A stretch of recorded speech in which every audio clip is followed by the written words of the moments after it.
안녕하세요. 자, 오늘은 지난 시간 이어서 언어의 기능부터 출발하면 되죠. 자, 그러면 교재로는 여러분들 교재로 82쪽을 펴시고 언어의 기능까지 설명했나요? 아니면 언어의 기능부터 하면 되죠? 예. 자, 언어의 기능은 지난 시간에 우리가 언어의 특성을 먼저 음성과 의미가 필연적이지 않기 때문에 자의적이다. 그래서 약속을 했고, 약속을 해서 사회성이라고 하고, 다시 그것은 시간이 지나면 변하기 때문에 역사성을 갖는다고 했고, 또한 언어는 무한한 표현이 가능하기 때문에 개방성을 갖고, 그리고 하위 요소들이 모여서 선택과 통합을 하기 때문에 체계성을 갖는다라는 얘기를 했습니다.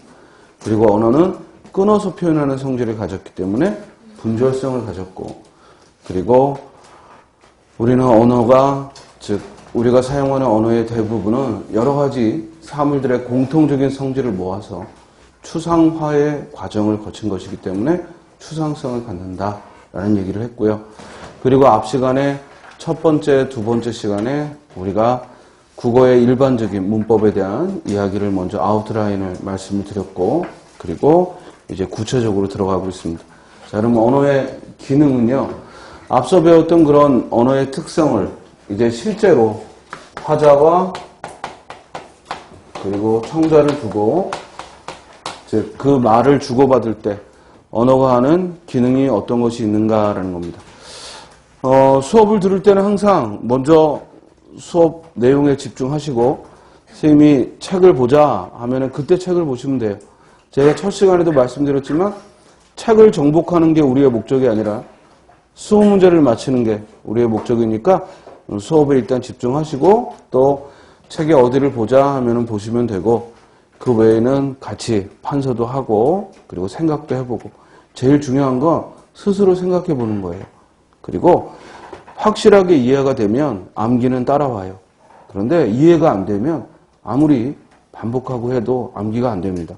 그래서 정확한 이해를 위해서 우리가 먼저 수업 시간에는 이해하려고 애를 쓰시기 바랍니다. 자, 화자와 청자가 말을 주고받아요. 주고받는데 가장 1차적인 건 뭐냐? 우리가 언어의 정의를 내릴 때 언어란 인간만이 사용하는 의사소통의 기호다 이렇게 배우거든요. 그러면 이 언어를 사용하는 가장 1차적인 기능은 어디에 있다? 의사소통에 있어. 그럼 의사소통이란 뭐야? 의사가 뭐예요? 의사가 생각이야. 즉 자신의 생각을 청자에게 드러내는 거죠. 그래서 표현한다는 말을 써요. 그래서 언어의 기능의 가장 1차적인 기능은 뭐다? 표현의 기능이다. 표현적 기능 이렇게 말해도 되고, 표현의 기능 이렇게 말해도 되고, 즉 표현한다는 것이에요. 이때 표현한다는 것은 화자가 가지고 있는 생각을, 이 생각을 요즘은 정보라는 말로 얘기하고, 또는 그 생각 속에는 정서가 반영되었죠. 즉 이 생각하는 바를 청자를 염두하고 드러낼 때 우리는 표현의 기능이라 해요. 자, 이 표현의 기능과 상대되는 게 뭐냐면, 표현의 기능은 일단 청자를 염두하고 말하는 거예요. 즉 내 말을 누가 들을지를 염두하고 말하는 거라면, 우리가 분명히 우리 입에서 나오는데 청자를 고려하지 않고 본능적으로 드러나는 게 있어요.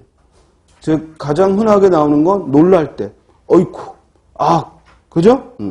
아이고 깜짝이야. 이런 말들은 주변에 누가 있든 없든 우리 입을 통해 나오게 됩니다. 이걸 우리는 표출한다고 해요. 그걸 표출의 기능이라고 합니다. 그러니까 일단은 언어의 기능을 시험에서 물으면